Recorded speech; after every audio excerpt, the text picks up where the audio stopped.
시간이 있어야 되지만 일단 시간적으로는 저희들이 2017년 1월 1일 첫 시간에 다른 곳에 가시지 않고 이 자리에 모이셨습니다. 그래서 저는 오늘 저녁에 새로운 새해를 맞이하시면서 또 하나님께서 조금 전에 장로님 기도해 주신 대로 우리 교회의 모든 교인들이 새로운 소망을 가지고 이제 새로운 목사님 모시고 꿈을 꾸는 그런 시기가 되었다. 저는 이런 생각을 하면서 2017년 한 해 동안에는 우리가 늘 하나님을 생각하고 새해를 생각하면서 하루하루 정말 새로운 비전과 소망을 가지고 살아가시는 여러분들이 되시기를 바랍니다. 2017년 새해가 시작되면서 하나님의 인도하심 따라서 모든 가정이 우리 장로님 기도해 주신 대로 정말 새롭게 소망 가운데 복 받으시고 우리 교회도 또 새로운 비전을 가지고 지금까지 좀 침체되어 있었지만은 이제 꿈틀거리면서 꿈을 꾸는 그런 교회가 될 줄로 믿습니다. 그리고 저도 그렇지만은 누구든지 지금까지 살아오면서 매년 해가 바뀔 때마다 우리는 새로운 계획을 설계하고 금년에는 내가 이렇게 살아야지 이런 계획들을 가지고 또 기도하면서 우리가 예수 안에서 살아왔습니다. 여러분들도 여기 오늘 성교영신 예배 새해를 맞이하는 예배 시간을 오시기 바로 전서부터 나는 2017년에는 어떤 계획을 가지고 하나님 앞에 기도할까 하면서 계획을 다 세우셨을 줄로 믿습니다. 뭐 쉽게 말하면 그냥 돈 좀 많이 버는 해가 됐으면 좋겠다. 뭐 젊은 청년들은 직장 꼭 얻었으면 좋겠다. 뭐 이런 생각들 많이 하겠죠. 그 다음에 연세 드신 분들은 이제 2017년 한 해는 정말 건강 조심하고 아프지 않고 편안하게 좀 살아갈 수 있도록 했으면 좋겠다. 그래서 결단하고 뭔가를 새로 시작하는 아마 그런 생각도 가지셨을 겁니다. 그 다음에 이제 또 연세 많으신 부모님들을 두신 분들은 내가 금년 한 해 또 우리 어머니 아버지 하나님께서 언제 불러가실는지 모르니까 계실 동안에라도 내가 효도해야 되겠다. 그동안 참 잘 보살펴드리지 못했는데 이렇게 해야 되지 않을까. 또 어떤 분들은 여행을 한번 떠나야지. 그래서 이번 2017년 동안에는 그동안 비행기 타고 해외에 한 번도 못 가봤는데 가봐야지. 또 여러 번 갔다 오신 분들도 안 가신 곳에 어디 한번 다녀와야 되지 않겠나. 저도 그런 생각을 합니다. 저도 많이 다닌 사람인데도 불구하고 금년에는 우리 사람하고 어디 여행 한번 해야 되겠다 이런 생각을 하거든요. 그 다음에 또 어떤 분들은 금년에는 2017년에는 집을 꼭 사야 되겠다 이런 생각도 하시죠. 자동차를 또 좀 바꿨으면 좋겠다. 아들, 딸들이 고3인데 금년에는 다른 계획 다 접어놓고 이 아이들 공부해서 참 자기가 원하는 대학에 갈 수 있도록 밀어줘야지 이런 생각들 하십니다. 다 좋은 계획들 꼭 이루시는 그런 한 해가 되시기를 바랍니다. 그러면서 제가 목사이기 때문에 또 우리는 다 예수님 때문에 이 자리에 오셨으니까 믿음을 꼭 붙들고 지키면서 살아야지 이런 각오를 가지시기를 바랍니다. 특별히 우리 박격순 목사님이 이제 오시면서 2017년 창신교회는 복음의 주초 위에 세워지는 교회로 갔으면 좋겠다.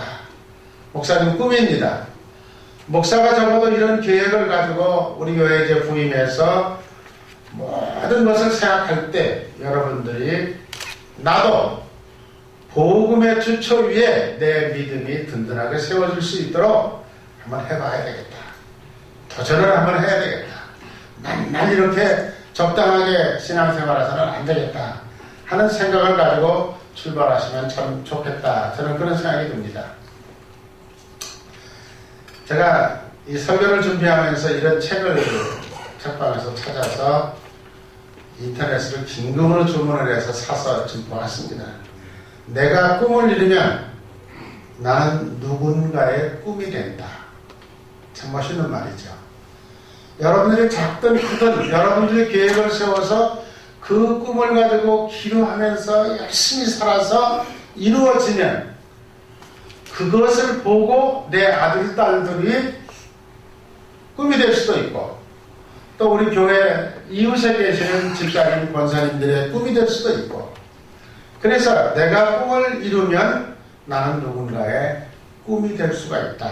이런 책을 제가 사서 읽으면서 그 내용을 제가 조금 읽어드리겠습니다. 이도준이라는 사람이 쓴 책인데 이런 말이 있어요.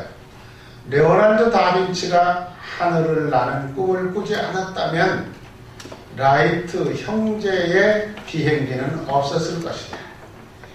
비행기가 없었다면 닐 암스트롱이 달에 착륙하지 못했을 것이다. 닐 암스트롱이 달을 밟고 걸어다니는 장면을 본 수많은 과학자들이 지금도 누군가의 또 다른 꿈이 되기 위하여 연구를 계속하고 있다. 대한민국의 엄홍길 대장이 아시아 최초로 8,000m급 14자를 등반하지 않았다면 박영석, 함한영 대장도 나오지 않았을 것이다. 14자를 완등한 전 세계 산악인 12명 중에 대한민국에 3명이 존재하는 영광도 갖지를 못했을 것이다. 박지성이 처음으로 프리미어리그에 진출하는 꿈을 꾸지 않았다면 기성용, 손흥민, 지동원, 구자철 등 10여 명에 넘는 선수의 탄생은 먼 뒷날의 얘기거리가 됐을런지도 모른다. 미국의 케네디 대통령을 직접 만나서 악수까지 나눈 조그마한 2 소년이 있었습니다. 그날부터 그 2 소년은 특별한 꿈을 키우기 시작을 했습니다. 훗날 한 소년은 역시 미국의 대통령이 되었고 다른 한 소년은 UN 사무총장이 되었습니다. 바로 빌 클린턴 대통령과 반기문 총장이 우리 여기 목사님 아들처럼 조그마했을 때 케네디 대통령을 만났다는 거예요.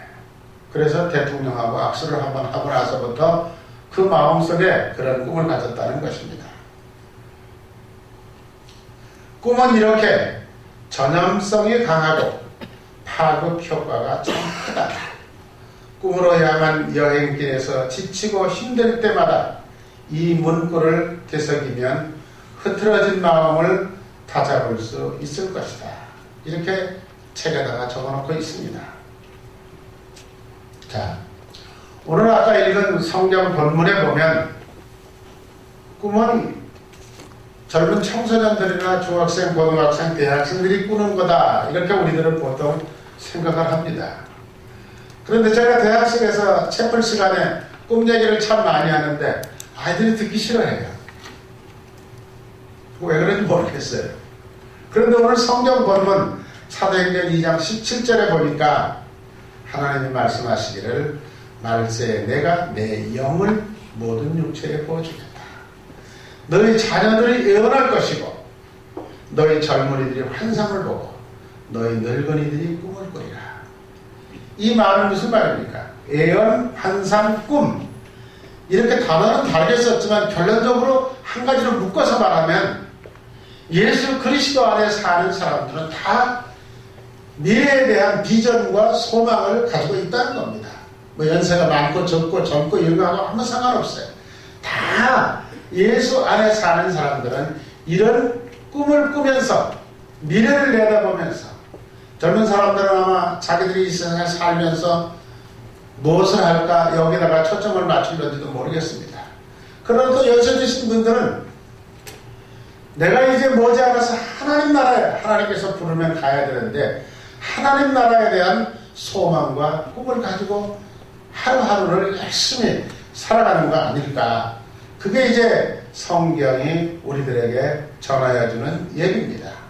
그래서 저는 이 성경 말씀을 읽으면서 꿈에 대한 얘기를 하다가 생각을 해보니까 뭐 성경에 나오는 여러 가지 사건 가운데 꿈에 대한 얘기를 하자 그러면 창세기 37장에 나오는 요셉의 얘기를 이 얘기보다 더 확실한 얘기가 없는 것 같아요. 그래서 창세기 37장 18절에 보니까 요셉이 그들에게 가까이 오기 전에 그들이 요셉을 멀리서 보고 그들이 형제들입니다.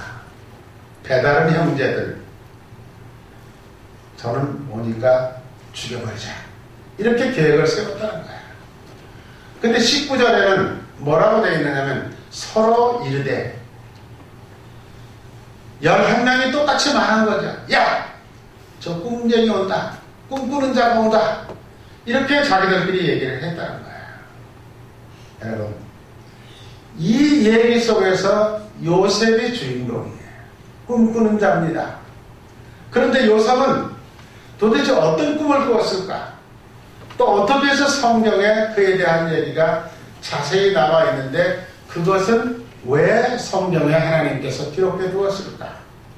우리 2017년 꿈을 꾸기로 작정하고 새 출발을 하는 여러분들에게 이 요셉의 이야기 속에서 몇 가지를 요약해서 간단하게 말씀드리자면, 첫째로 출발이 좋지 않다고 하더라도 절대로 꿈을 포기하시면 안 됩니다. 출발이 좋지 않다고 하더라도. 요셉을 한번 생각해 보십시오. 요셉은 출발이 전혀 안 좋았습니다. 지금 출발이 뭡니까? 형들이 모여가지고 형제들이 죽이자고 계획을 세웁니다. 그러다가는 결국은 어떻게 그래도 할아버지 자식인데 우리가 동생을 그렇게 무참하게 죽일 수는 없지 않느냐. 이 다음에 지가 어디 가서 죽든지 말든지 우리 눈에 안 보이게 팔아버리자. 그래가지고 팔아버리는 거죠. 정말 시작이 얼마나 답답하고 얼마나 처참합니까? 다른 사람에 의해서 납치가 돼서 팔려가는 것도 아니고 자기 형제들에 의해서 팔려가니까 참 출발이, 이건 뭐 세상에 이런 출발이 어디 있습니까? 그런데도 그는 꿈을 포기하지 않았다는 겁니다. 그 꿈은 무엇이었을까? 무슨 일이 있든지 하나님을 붙들고 있는 그 끈을 놓지 않겠다. 어디를 가든지 하나님은 나와 동행하실 것이다 라고 하는 확신을 가지고 살아갔다는 거죠. 그 다음에 두 번째, 가까운 사람들의 지지를 받지 못해도 꿈은 포기하지 말아라.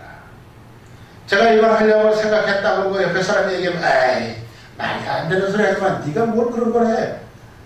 아예 우리 부모님이 반대할 수도 있고 어머니가 반대할 수도 있고 이웃에 있는 친척들이 반대할 수도 있고 또 교회 와서 얘기했더니 또 교회들도 다 반대할 수도 있어요.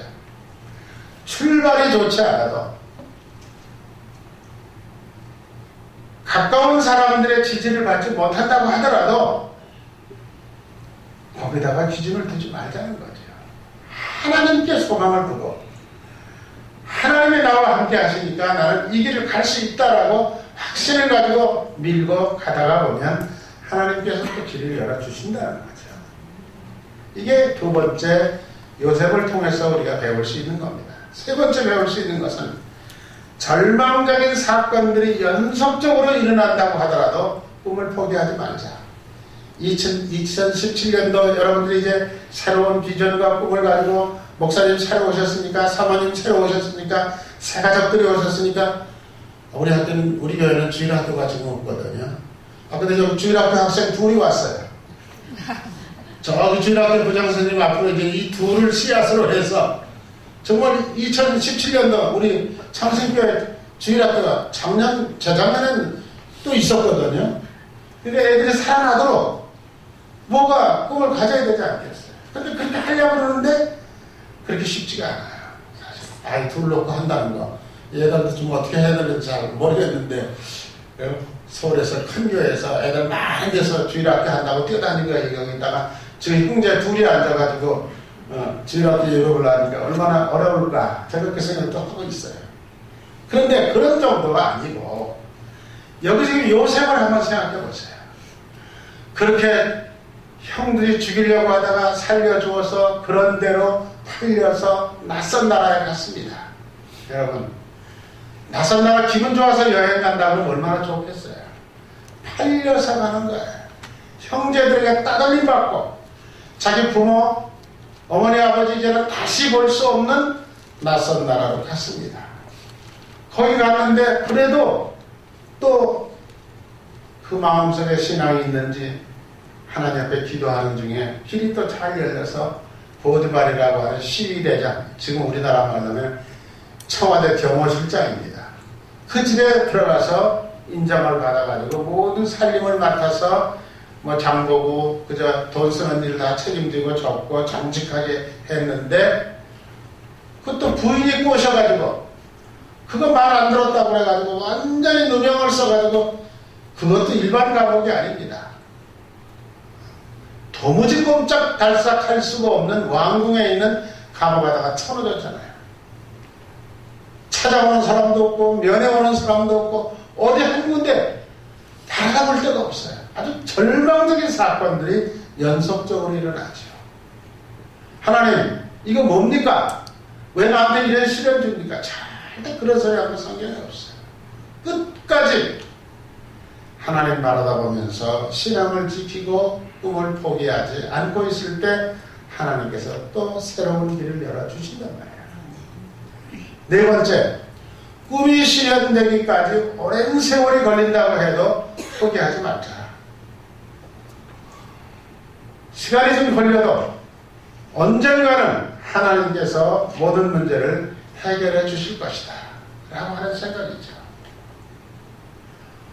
우리들이 금년 2017년을 살아가면서 이제부터 새 출발하셨는데, 적어도 이런 마음의 각오를 가지고 요셉을 모델을 바라다 보면서 하루하루 살아가면서 어려운 일, 힘든 일 닥칠 때마다 기도하시면서 이겨내는 여러분들이 계시면 참 좋겠습니다.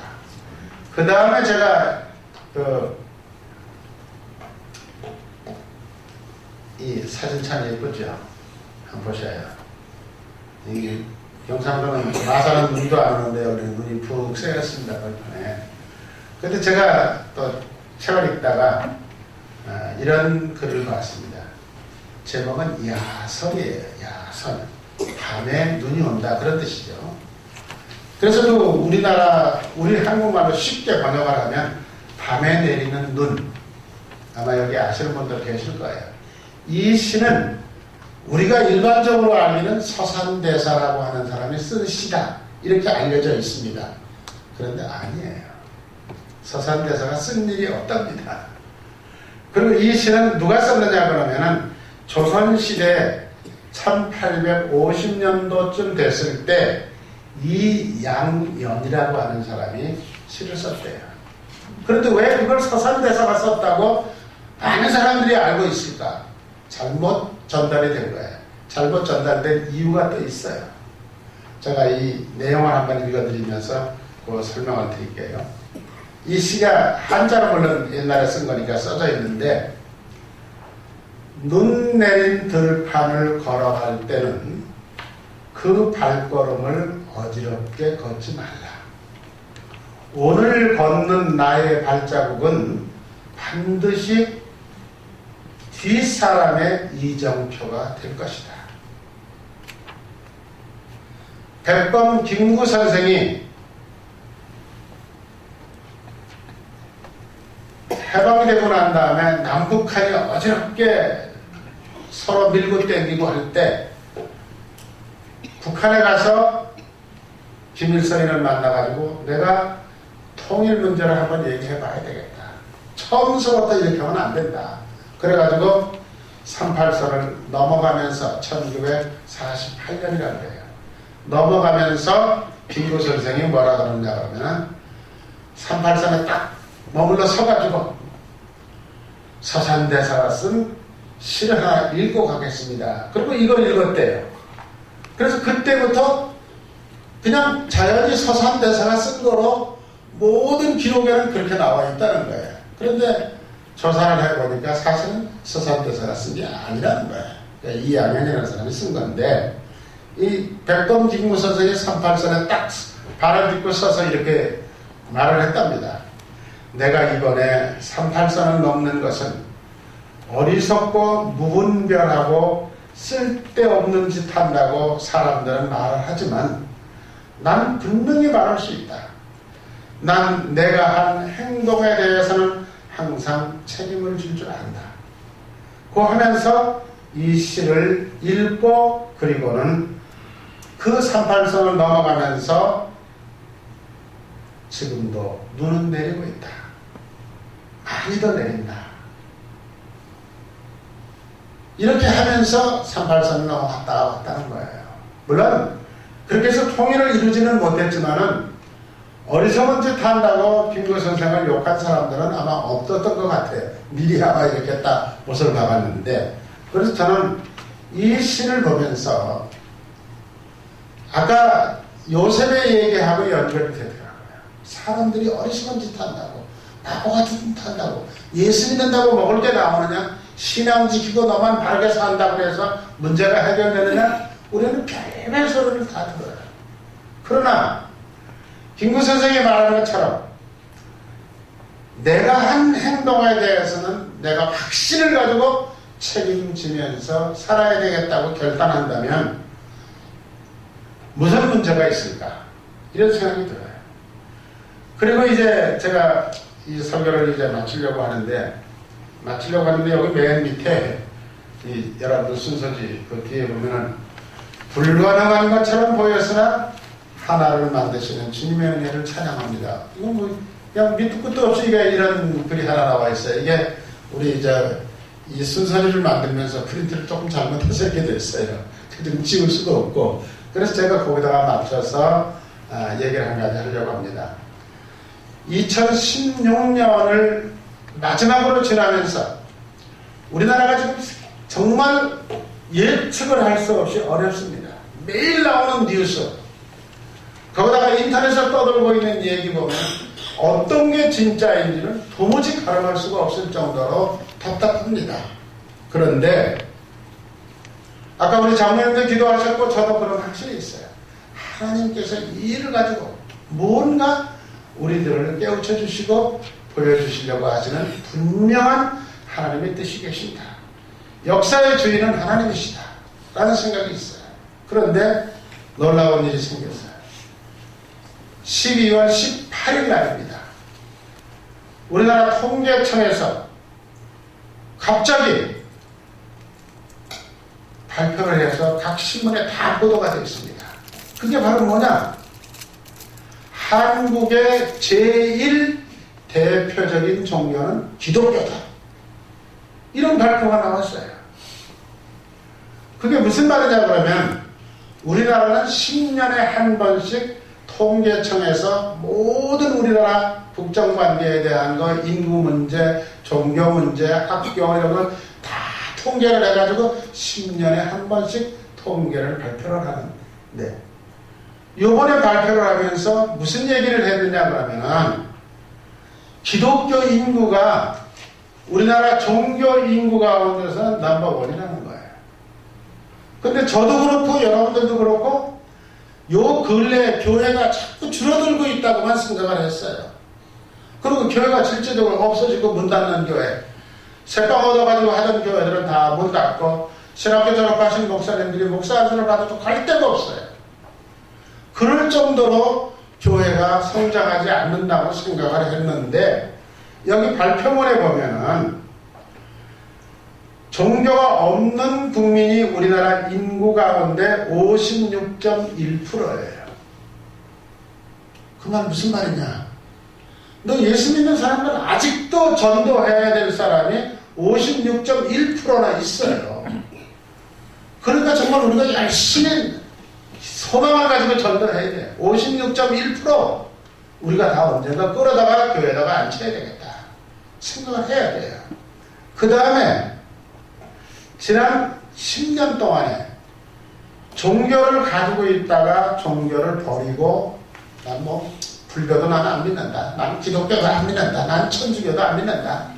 나는 무슨 종교도 안 믿는다. 그러면서 뛰쳐나간 사람이 300만 명이에요. 10년 동안에. 종교를 가지고 있다가 필요 없어. 그리고 내버리고 간 사람이 300만 명이라는 거예요. 그런데 그 가운데 어떤 사람들이 제일 많으냐? 21세서부터 29세까지의 20대 젊은이들이에요. 그러니까 그 말은 무슨 말이냐면은 지금 20대 젊은이들 또 그 밑에 청소년들 배가 고픈 적이 없어요. 답답하게 살아본 적이 없는 아이들이에요. 그러니까 예수 필요 없다는 거예요. 우리 아버지가 냉장고에 먹을 거 잠깐 사다 넣어놓고 우리 엄마가 다 챙겨주니까 뭐 기도 그거 뭐하러 해? 그런 식이죠. 그리고 어쩌면 우리 교회 어른들이 청소년들에게 뻔때 있게 먹음을 못 보였다는 것도 의미가 있는 거죠. 그래서 20대 청소년들 가운데 종교를 가지지 않은 청소년들이 65%예요. 65%. 제가 이걸 다 보면서 야 우리 창신대학 할 거 있다. 우리 대학에 1000명씩 강당을 집어넣고 매 주일마다 한 번씩 체크를 하는데요. 진지하게 아이들이 들어요. 그리고 저한테 글 써낸 걸 보면요. 어렸을 때는 주일학교 다녔는데 그동안 안 다녔는데 이제 다녀야 되겠다. 뭐 그렇게 쓰는 애들이 제법 많아요. 그리고 나도 친구 따라서 교회를 한번 가봤으면 좋겠다. 이런 애들도 있고요. 그리고 저는 확실하게 믿어요. 이 아이들이 당장 교회 안 가도 2년 동안 1학년 2학년 동안 체크를 하는데요. 60시간이에요. 60시간. 그 60시간 동안에 다른 학교에 가서는 도무지 들을 수 없는 얘기를 얘들이 지금 듣고 있는 거예요. 안 듣는 것 같아도 다 듣고요. 그래서 제가 맨날 그래요. 너희들 창신대에 와서 수지 맞은 놈들이야. 경남대학에서 언제 이런 교수들 데려다가 이런 유명 인사들 데려다가 너희들한테 강의해 주겠냐? 정신 차려서 들어. 그리고 그 아이들이 진지하게 듣고 연말이 되면 저한테 목사님 그런 좋은 교수들 불러주어서 강의 듣게 해주셔서 감사합니다 하는 얘기들을 많이 해요. 이게 뭐냐? 우리 창신학원이 할 일이 있다는 거예요. 여러분. 그 아이들이 언젠가는 다 예수 믿게 됩니다. 걱정할 필요 없어요. 그냥 뿌리면 돼요. 그 다음에 10대 청소년들이 지금 종교가 없는 아이들이 62%예요. 그러니까 우리 창신중학교 고등학교 열심히 해야죠. 그리고 우리 교회가 이 울타리 안에 있으니까 늘 우리 권사님들이 창신중학교 고등학교 아이들 데리고 가서 점심시간에 그룹전도 하잖아요. 이게 장난이 아니에요. 얼마나 소중한 일인가. 62%, 65%가 종교 없이 방황하고 있습니다. 이 아이들에게 바로 사는 방법을 가르쳐 줘야 되지 않을까. 그 다음에 여기 개신교는요 2005년에 개신교 인구가 얼마였느냐 그러면 844만 명이었어요. 그런데 10년 동안에 우리는 굉장히 많이 줄었을 것이라고 생각을 했는데 967만 6천 명이에요. 123만 명이 늘어났어요. 그러니까 뭐니 해도 결국은 모든 교회들이 전도 하면서 나아가서 끌어다가 앉히는 거죠. 그냥 좀 줄었다고 우리가 생각하는 건 저 같은 경우도 그렇게 생각을 많이 했는데 딴 교회로 옮겼을 뿐이에요. 주는 건 아니에요. 그러니까 정말 우리가 2017년에는 전도해야 될 분명한 이유가 생겼어요. 그리고 뭐 우리 기독교에서 이거 발표해달라고 그랬는 것도 아닌데 불교에서 지금 난리가 났답니다. 그거 통계 다 틀려먹은 거다. 아니 정부가 발표했는데 뭐 틀렸다 맞았다 얘기할 수 없잖아요. 우리가 믿어줘야죠. 이런 일이 왜 12월 달에 일어났을까? 왜 이런 것이 이렇게 통계적으로 나왔을까 하는 거고요, 하나는요. 그러니까 그 신문, 텔레비에서 다 이거 선전했기 때문에, 아, 우리나라는 이제는 기독교가 들어온 지 132년 됐는데, 우리나라 전체 인구 가운데 5명 가운데 하나는 어디를 가든지 다 예수 생이들이로구나. 이제 알게 된 거예요. 그 다음에 두 번째는요, 며칠 전입니다. 어제 아침에도 뉴스에 나왔습니다. 한국 교회가 하나 됐다. 국민일보는 아주 큰 글씨로 다 들어가 있어요. 그 말 무슨 말이냐? 사실 솔직히 말하면 우리나라 교회가 그동안 싸움 많이 했어요. 그 뭐 우리 교회에서 교인들끼리 싸우는 거 말고 교파가 다르다는 것 때문에 서로 싸움들을 한 거예요. 그리고 우리나라 교회 단체 가운데 제일 커다란 단체가 3개가 있었습니다. 그 3개가 뭐냐 그러면은 한국 기독교 총연합회. 여러분 들어보세요. 한국 기독교 총연합회. 그 다음에 또 하나는 한국 교회 총연합회. 기독교 연합회는 뭐고 총회 연합회는 뭡니까? 교회 연합회는 뭡니까? 그 다음에는 KNCC, 한국의 개신교 연합회, 이런 뜻입니다. 그러니까 다 똑같은 말을 쓰면서 이쪽에 회장 다르고 이쪽에 회장 다르고 이쪽에 회장 다르고 무슨 일이 있으면은 이쪽에서 나가려고 그러고 이쪽에서 나가려고 그러고 서로 경쟁을 하면서 어른들이 싸우고 있었던 거예요. 그런데 이게 지금 다 합쳐버리자. 그래가지고 합치기를 결정을 했어요. 그래서 한국교회 총연합회라는 이름으로다가 완전하게 합치자. 그러고 난 다음에 앞으로 군소교단, 조그만 교단들 있잖아요. 여러 군소교단들은 다 여기다가 끌어들이다가 한 데다가 묶자. 이렇게 지금 결정을 했습니다.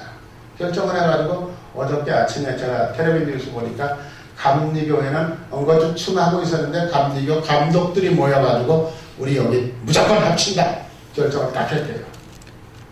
그러니까 이제 기독교인들이 첫째 가는 나라, 기독교인들이 흩어졌던 사람들이 합쳐지는 나라. 여기 하나님께서 무슨 뜻을 가지고 계셨을까? 그래서 여기 우리 오늘 순서지 맨 마지막에 나와 있는 거는 기독교인들이 1등할 거라고는 아무도 생각해 본 적이 없어요. 저도 목사지만 저도 우리나라는 뭐 소설이만 2년 때부터 불교가 들어와가지고 불교가 곳곳마다 딱 자리를 잡고 있는 나라인데 숫자적으로 따지면 불교는 못당하지 그러는데 불교가 지금 이제 떨어지기 시작한 거예요. 불가능한 것 같았는데 하나님께서 하도록 만들어 주셨어요. 교단이 갈라져서 싸웠는데 하나님께서 하나로, 그것도 금년에 11월, 12월 달에 갑자기 이런 일들이 딱 벌어진 거예요. 그래서 제 생각에는 이제 정치하는 사람들이 예수쟁이들 잘못 건드렸다가는 아무것도 안 되겠구나라는 생각을 할 수 있도록 분위기가 만들어진 거예요. 지금. 그러니까 우리가 2017년은 더 열심히 합치는 일에 기도하고 관심을 더 가져야 되고 그 다음에 전도하는 일에 더 열심히 하다가 보면 하나님께서 이보다 더 좋은 소식을 이제 2017년 말에 주실 거예요. 우리가 그런 확신을 가지시고 여러분들 소망 가운데 새롭게 출발하시기를 주의 이름으로 부탁합니다. 감사합니다. 잠깐 기도드리겠습니다. 하나님 참 감사합니다. 부족한 저희들을 이렇게 한자리로 모아주시고 연말에 가야 될 장소가 많이 있는데 피곤한데도 불구하고 다른 것 다 접어두고 교회로 달려오게 해주셔서 감사합니다. 또 2016년에 우리는 새로운 비전과 꿈을 가지고 교회를 새롭게 하고 전도하고 우리나라를 위해서 기도하기로 작정합니다. 주여, 요셉에게 힘을 주셨던 하나님께서 우리 창신교회 교인들 소망 가운데 힘을 주시옵소서. 그래서 다 하나님 앞에 감사하면서 1년을 살아서 내년 이맘때에는 더 많은 것을 보고드리고 축하하고 기뻐하는 저희들이 되게 하여 주시옵소서. 예수님의 이름으로 기도하옵나이다. 이 시간에